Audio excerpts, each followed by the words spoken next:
अभी तक की तमाम छोटी बड़ी खबरों के साथ मैं हूं रूपा गुप्ता।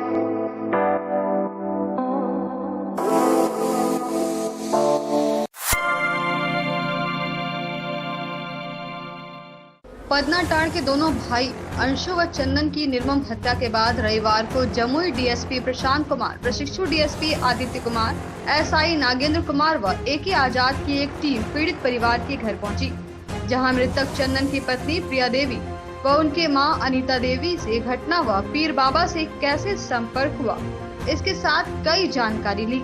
इसके पूर्व तीसरी थाना पहुंचकर थाना प्रभारी से भी इस मामले में जानकारी ली गई। इस संबंध में मृतक की पत्नी व मां ने कई जानकारी दी। इधर जमुई जिले के डीएसपी प्रशांत कुमार ने बताया कि एसआईटी टीम का गठन हो गया है, 2 लोगों को जेल भी भेजा गया है। दोनों भाई की हत्या कैसे हुई है, इसकी जाँच कर जल्द ही इस मामले का खुलासा किया जाएगा।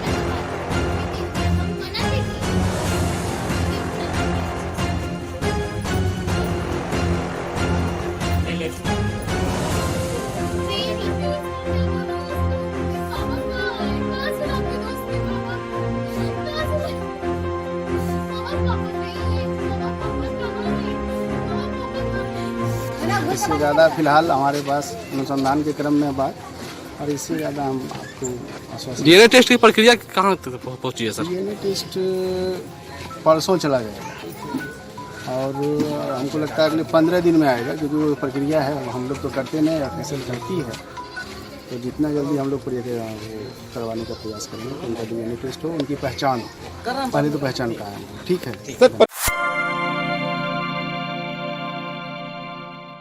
गांवा थाना क्षेत्र के चरकी चांदनी चूल्हा वाटरफॉल में दोस्तों के साथ नहाने गए एक किशोर की संदेहास्पद परिस्थिति में मौत हो गई।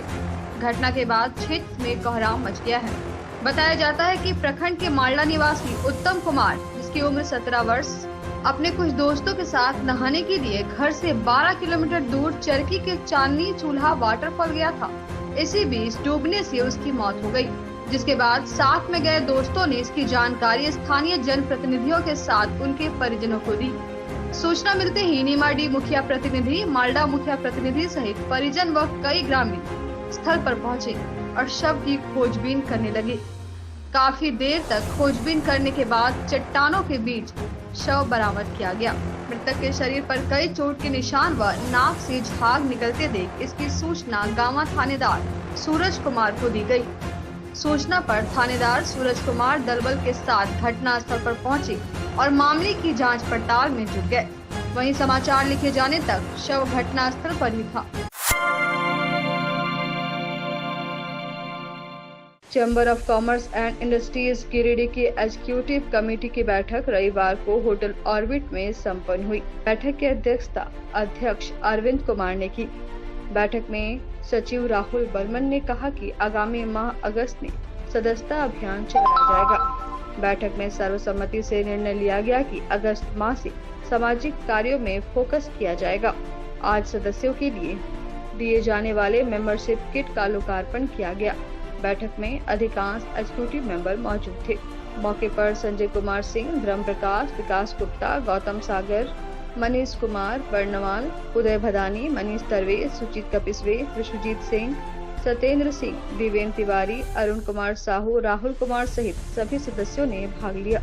ऑर्बिट के प्रांगण में chamber of commerce and industries का एक एग्जीक्यूटिव बॉडी का मीटिंग रखा गया, जिसमें सारे एग्जीक्यूटिव मेंबर्स आए, सम्मिलित हुए और कमेटी के विस्तार के लिए सब मेंबर से भी चर्चा किया गया और जो भी हमारा मेंबरशिप किट बना है संस्था का, वो डिसाइड किया गया कि कोरोना का प्रोटोकॉल को देखते हुए हर एक मेंबर के घर के प्रतिष्ठान में और सबके घर तक हमारा स्टाफ पहुंचा देगा। उस किट में एक फ्रेमिंग किया हुआ सर्टिफिकेट है, एक आई कार्ड है रिबन के साथ, 2 कार स्टिकर है और पेंसिल है, इरेजर है, जो कि समुचित एक पूरा बैग बना हुआ है, वो घर तक पहुंचा दिया जाएगा। और हाथियों का दल एक बार फिर जिले के अलग अलग इलाकों में ग्रामीणों को नुकसान पहुंचाने के साथ साथ उनके घरों को भी क्षतिग्रस्त कर रहा है। शनिवार की अहले सुबह दल से बिछड़े एक हाथी ने पीरटाड़ के कसियाटाड़ और चिल्का में 3 ग्रामीणों पर हमला कर दिया, जिसमें एक महिला समेत 2 जख्मी हो गए। तीनों का इलाज फिलहाल सदर अस्पताल में चल रहा है। बताया जा रहा है कि कसियाटाड़ की महिला यशोदा देवी शौच कर वापस घर लौट रही थी। इसी दौरान दल से बिछड़े इस हाथी ने महिला पर पीछे से हमला कर दिया। अचानक किए गए हमले से महिला यशोदा देवी भी गंभीर रूप से जख्मी हो गई। वहीं इसी हाथी के हमले से शनिवार की सुबह चिलगा गांव में जानवरों को चारा देकर लौट रहे नंदलाल मरांडी पर हमला किया। काफी मुश्किल से नंदलाल मरांडी ने अपनी जान बचाई। चिलगा गांव से निकलने के दौरान ही एक और ग्रामीण को इस हाथी ने अपना शिकार बनाया और उसे सूंड में लपेटकर जमीन पर पटक दिया। गनीमत रही कि घास होने के कारण चिलगा गांव के इस ग्रामीण को अधिक चोट नहीं आई। रोटरी गिरिडीह में साप्ताहिक कोविड टीकाकरण केंद्र में 300 लोगों का टीकाकरण रविवार को किया गया। विगत 2 माह से रोटरी गिरिडीह टीकाकरण का कार्य निरंतर स्तर पर किया जा रहा है। यहाँ पर कोविशील्ड एवं कोवैक्सीन दोनों की डोज सभी आयु वर्ग के लिए उपलब्ध थी। ऑनलाइन पंजीकरण के साथ साथ स्थानीय पंजीकरण की भी व्यवस्था उपलब्ध थी। कार्यक्रम को सफल बनाने में रोटरी अध्यक्ष संतोष अग्रवाल, सचिव अभिषेक जैन, संयोजक विकास बगेरिया, विजय सिंह, नरेंद्र सिंह, अशोक अग्रवाल, चरणजीत सिंह, मनीष तरवे, संतोष गोइंका, विकास बसेवाला, सारंग केडिया, अमित गुप्ता आदि की अहम भूमिका रही। हमारा रोटरी आई हॉस्पिटल में हर हफ्ते के भांति हर रविवार के भांति हमारा आज भी वैक्सीनेशन हमारा काफ़ी सफलतापूर्वक चल रहा है। इसके अंदर में हमारा आज 300 से ज़्यादा वैक्सीनेशन ऑलरेडी हो चुका है।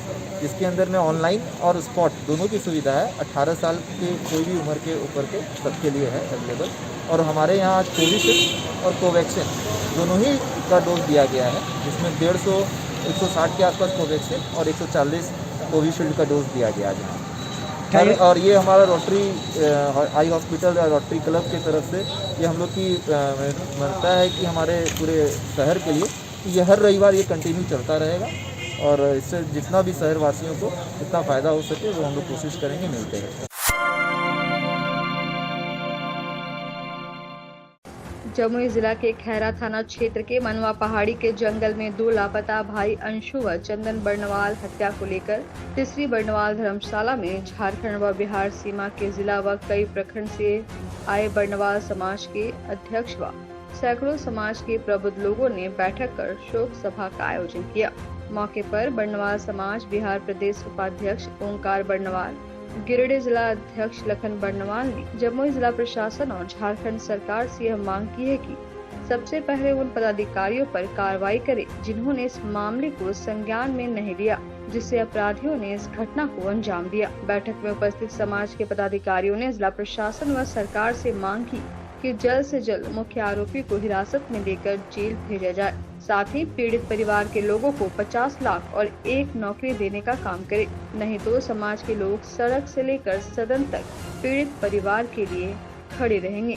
मौके पर आदित्य बर्णवाल, गिरिडीह जिला इसरी बाजार से निशांत बर्णवाल, गांवा से दुर्गा प्रसाद, संदीप बर्णवाल, मंडोर से विकास बर्णवाल, तीसरी प्रखंड से मोहन बर्णवाल, लक्ष्मण मोरी, त्रिभुवन बर्णवाल, मुरारी बर्णवाल, रिंकू बर्णवाल, उमेश बर्णवाल सहित समाज के सैकड़ों लोग मौजूद थे।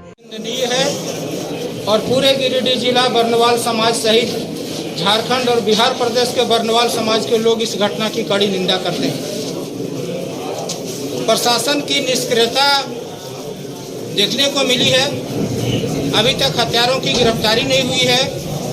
मुख्य हत्यारों तक प्रशासन की पहुंच नहीं बन पाई है। इस नाते बर्नवाल समाज आक्रोशित है और हम झारखंड और बिहार सरकार से मांग करते हैं कि पीड़ित परिवार जिनके घर से दो जवानों की हत्या हुई है, चंदन और अंशु बर्नवाल की हत्या हुई है, एक शादीशुदा है, जो शादीशुदा है उसकी विधवा को अविलंब सरकारी नौकरी मिले, उसके माता पिता जो बुजुर्ग हैं, उनके पिताजी विकलांग हैं, उनके जीने का आगे उनकी जीविका का उपार्जन कैसे हो, चूँकि वे दोनों कमाऊ सदस्य थे परिवार के, उनकी सरकार जवाबदेही ले और दोनों भाइयों के निर्मम हत्या के बदले में 50-50 लाख रुपया का मुआवजा सरकार दे। अगर ऐसा नहीं होता है तो बर्नवाल समाज सड़क से लेकर सदन तक की लड़ाई लड़ने के लिए मजबूर हो जाएगा। धन्यवाद। है कि जिस तरह का निर्मम हत्या हुआ है और अपहरण के बाद जो सूचना थाना प्रशासन को दी गई, एसपी को दी गई, जिला जमुई में हमारे जो खेरा थाना उनको दिया गया और उन्होंने कोई कार्रवाई नहीं की। हमारा पहला डिमांड है वैसे थाना प्रभारियों पर कार्रवाई हो। दूसरा चीज, हम जिला प्रशासन से मांग करते हैं इस हत्या का फास्ट ट्रैक कोर्ट में मुकदमा चलाकर हत्यारों का गिरफ्तारी करते हुए अविलंब फांसी की सजा उसको हो। हम इसकी पहले प्रशासन से मांग करते हैं। उनके आश्रितों को सरकार हुआ तो हम कल चरणबद्ध तरीके से आंदोलन करेंगे।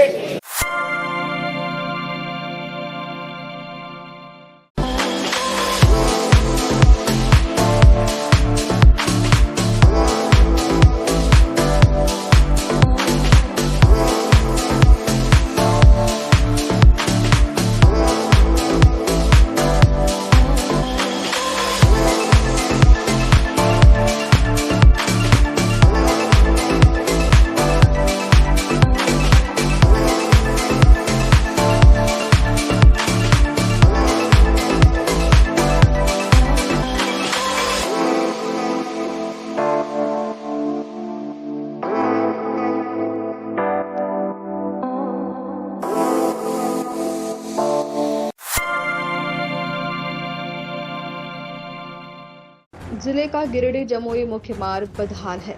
सड़क पर बने दर्जनों गड्ढे दुर्घटनाओं को आमंत्रण दे रहे हैं। सड़क निर्माण का शिलान्यास 2 वर्ष पूर्व ही किया गया है। इसके बाद भी सड़क का निर्माण कार्य पूरा नहीं हो पाया है, जिससे लोगों में काफी आक्रोश देखा जा रहा है। बता दें कि गिरिडीह जमुई मुख्य मार्ग जिले की महत्वपूर्ण सड़क है। यह सड़क पश्चिम बंगाल को बिहार से जोड़ती है। इस मार्ग से होकर प्रत्येक दिन सैकड़ों वाहन गुजरते हैं। सड़क पर बड़े बड़े गड्ढे होने से आवागमन में लोगों को काफी दिक्कत होती है। सड़क पर गड्ढे होने के कारण हमेशा दुर्घटना की आशंका बनी रहती है।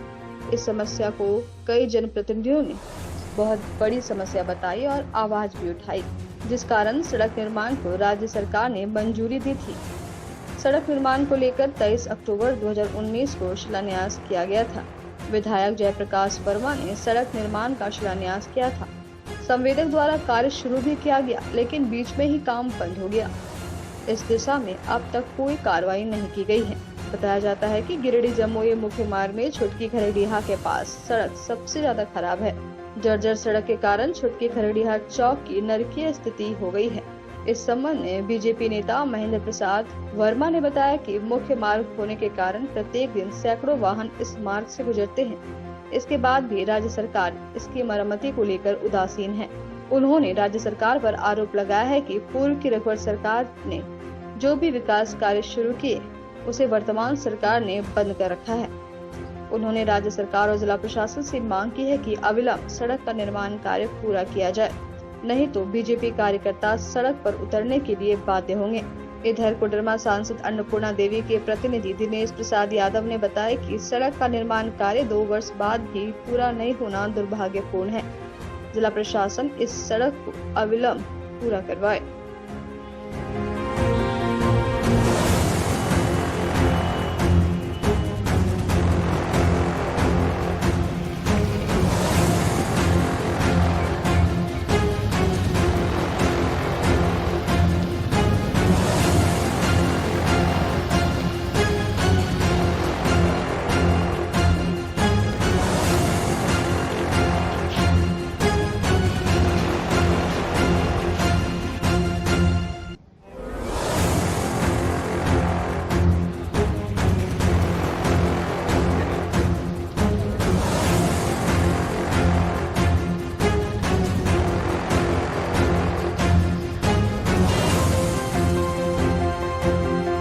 चतुरोपथ में हम लोग अभी अवस्थित हैं।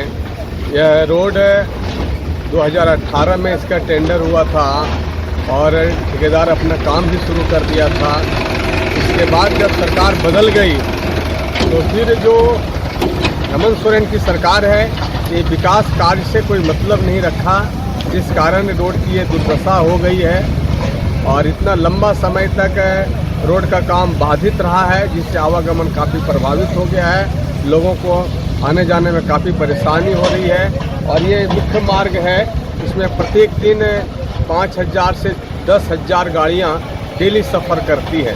आप देख सकते हैं हम लोग यहाँ मात्र अभी 30 सेकेंड भी नहीं रुके हैं, इतने देर में कितनी गाड़ियाँ गुजर रही है और तब ये स्थिति में है सब गाड़ी पलट जाएगी ये कहना मुश्किल है। काफ़ी लोग परेशान हैं और सरकार अभी तक इस पर कोई संज्ञान नहीं ले रही है। जिला प्रशासन इसको देखना चाहिए, क्योंकि 2018 में शिलान्यास हुआ और अभी तक उसका कार्य नहीं हुआ है, तो यह बड़ा दुख का विषय है। क्योंकि वहाँ जनता आए दिन शिकायत करते रहते, आए दिन दुर्घटना होता है, जिससे उस क्षेत्र के लोगों को भारी कठिनाई हो रहा है।